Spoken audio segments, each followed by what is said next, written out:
अस्सलाम वालेकुम दोस्तों। मेरा नाम है सुबहान अली और आज हम जर्मन ज़ुबान सीखना शुरू करेंगे।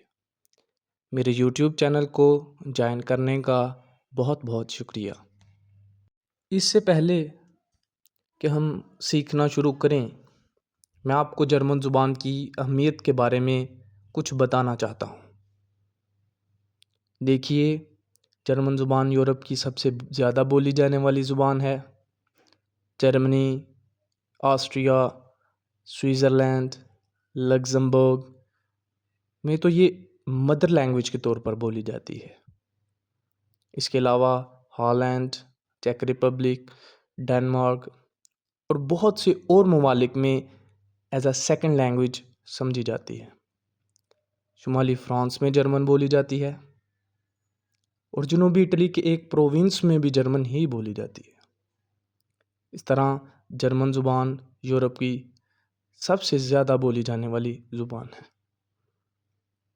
इसके अलावा जर्मन ज़ुबान स्टूडेंट्स के लिए और बिजनेस पीपल्स के लिए भी बहुत अहम है। जैसा कि आपको मालूम होगा, जर्मनी में कोई ट्यूशन फ़ीस नहीं ली जाती। इस वजह से बहुत से स्टूडेंट्स भी अब जर्मनी में पढ़ना पसंद करते हैं। पाकिस्तान के जर्मनी के साथ बहुत करीबी ताल्लुकात हैं और शायद आपके इल्म में हो कि अल्लामा इकबाल ने भी जर्मनी से ही डॉक्टरेट की थी। और सच ये है कि उनकी फ़लसफ़ियाना सोच भी वहीं पर ही परवान चढ़ी थी। जर्मन ज़ुबान बिल्कुल मुश्किल ज़ुबान नहीं है। आप बिल्कुल परेशान मत हों। हम आपको छोटे छोटे लेसन्स में बड़ी आसानी के साथ सिखा देंगे। अलबत्ता आप कितनी देर में ये सीख जाएंगे, ये आप पर भी डिपेंड करता है कि आप इसको कितना टाइम देते हैं। इसके बाद मैं आपको जर्मन ज़ुबान की कुछ ख़ुसूसियात बताना चाहता हूँ। जर्मन ज़ुबान में कोई साइलेंट अल्फाज नहीं होते, यानी आप जो लिखते हैं वही पढ़ते हैं और बोलते हैं, और कोई बोला हुआ लफ्ज़ भी आप आराम से लिख सकते हैं। इसके अलावा जर्मन ज़ुबान में प्रेजेंट कंटिन्यूअस टेंस भी नहीं होता, यानी कि मैं आ रहा हूँ या मैं आता हूँ, एक ही तरह से बोला जाता है। जर्मन ज़ुबान में इंग्लिश वाले सारे अल्फ़ाबेट्स मौजूद हैं और इसके अलावा 4 अल्फ़ाबेट्स और भी हैं जो कि आज ही इसी लेसन में हम आपको सिखा देंगे। इसके अलावा दोस्तों, जर्मन ज़ुबान में नाउन यानी इसम का पहला हरफ हमेशा कैपिटल में लिखा जाता है। अगर आपने जर्मन ज़ुबान कभी लिखी हुई देखी हो तो आप देखेंगे वहाँ पर अप्स डाउन आएगी। जहाँ पर भी नाउन आएगा वहाँ पर अप हो जाएगा। चलिए आज हम बिस्मिल्लाह करते हैं और सबसे पहले हम दूसरों को सलाम करना और खुदा हाफिज़ कहना सीखते हैं। दोस्तों, जर्मनी में जब हम किसी को मिलते हैं तो उसको सलाम करने के लिए कहते हैं गुटन टाग। गुटन टाग। आप एक दफ़ा बोलिए गुटन टाग। गुटन टाग का लफ्ज़ी मतलब है गुड डे। गुड मतलब गुड और डे टाग मतलब डे। जब आप किसी को मिलते हैं तो आप कहते हैं गुटन टाग। यह आपको लिखा हुआ भी नज़र आ रहा है। अगर आप किसी को सुबह के वक़्त मिलें तो आप कहेंगे गुटन मॉर्गन। गुटन मॉर्गन। मॉर्गन मीन मॉर्निंग। और अगर आप शाम को किसी को मिलें तो आप कहेंगे गुटन आबेंड। गुटन आबेंड। आबेंड मतलब इवनिंग। एक दफ़ा रिपीट करें, गुटन टाग, गुटन मॉर्गन, गुटन आबेंड। रात को अगर आप किसी को विश करना चाहें गुड नाइट तो आप कहेंगे गुटे नाख्त, गुटे नाख्त। एक दफ़ा बोलिए गुटे नाख्त यानी गुड नाइट। हम फिर रिपीट करेंगे एक दफ़ा और आप अपने तौर पर भी बोलिएगा एक दो दफ़ा। गुटन टाग, गुटन मॉर्गन, गुटन आबेंड, गुटे नाख्त। दोस्तों आपने नोट किया जर्मनी में जी को इंग्लिश वाला जी नहीं पढ़ते बल्कि गार्डन वाला जी पढ़ते हैं। आपने देखा मैंने गुटन टाग को ज्यूटन टाग नहीं पढ़ा। इसके अलावा जर्मन में ए आ की तरह होगा। तो आपको ये 4 ग्रीटिंग्स सिखाने थे। वंस अगेन, गुटन टाग, गुटन मॉर्गन, गुटन आबेंड, गुटे नाख्त। एक बात आपको बता दूं कि गुटन कहना भी कोई इतना ज़रूरी नहीं है। आप सिंपल यूं भी कह सकते हैं टाग अली, मॉर्गन उम्मो, आबेंड यास्मीन, लाइक दिस। इसलिए गुटन कहना कोई इतना ज़रूरी नहीं है। अगर फॉर्मली कहना है तो फिर पूरा कहिएगा गुटन टाग, गुटन मॉर्गन, गुटन आबेंड, गुटे नाख्त। तो चलिए अब हम सीखते हैं खुदा हाफिज़ किस तरह कहते हैं। ये देखिए लिखा हुआ आ गया अफीडरजेन। इसको अगर आप तेज़ी से बोलेंगे तो ये अफीडरजेन लगेगा आपको, विडरजेन। अफीडरजेन का लफ्ज़ी मतलब है सी यू अगेन।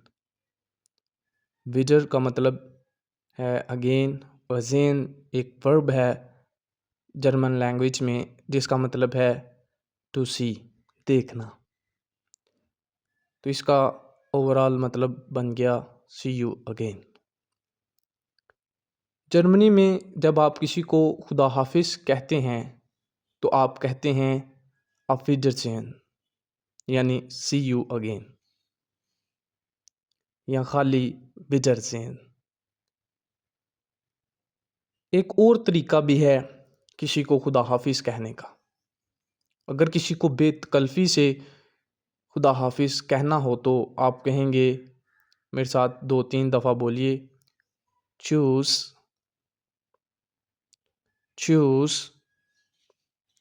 देखिए TSCH की साउंड होती है चा, और 2 अल्फ़ाबेट्स ऐसे आपको नज़र आ रहे हैं जो आपके लिए नए हैं, वो अभी हम सीखेंगे।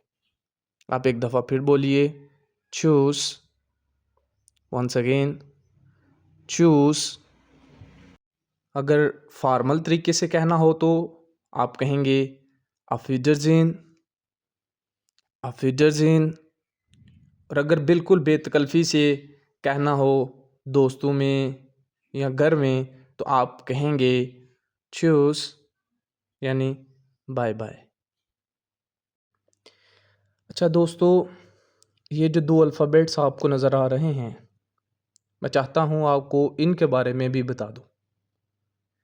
देखिए जर्मन ज़ुबान में 4 ऐसे अल्फ़ाबेट्स हैं जो इंग्लिश ज़ुबान में नहीं हैं। ये जो अल्फ़ाबेट्स आपको नज़र आ रहे हैं इनमें से पहले का नाम है एस सेट। एस सेट ये बीटा की तरह का साइन है। आप इसकी जगह पर डबल एस भी लिख सकते हैं। S set is also be replaced by double S. जहाँ भी एस सेट लिखा नज़र आए आप इसे डबल एस के साउंड में बोल सकते हैं। डबल एस की जगह पर आप एस सेट नहीं लगा सकते, लेकिन एस सेट की जगह पर आप डबल एस लिख सकते हैं। दोस्तों इसको लॉन्ग एस भी कहते हैं, शार्प एस भी कहते हैं, पर इसका ऑफिशियल नाम है एस सेट। अब आपको हम कुछ ऐसे अल्फ़ाबेट्स के बारे में बताएंगे जिनके ऊपर 2 नुक्ते हैं। इन नुक्तों को उमलाउट कहते हैं। उमलाउट आपको लिखा हुआ भी नज़र आ रहा है।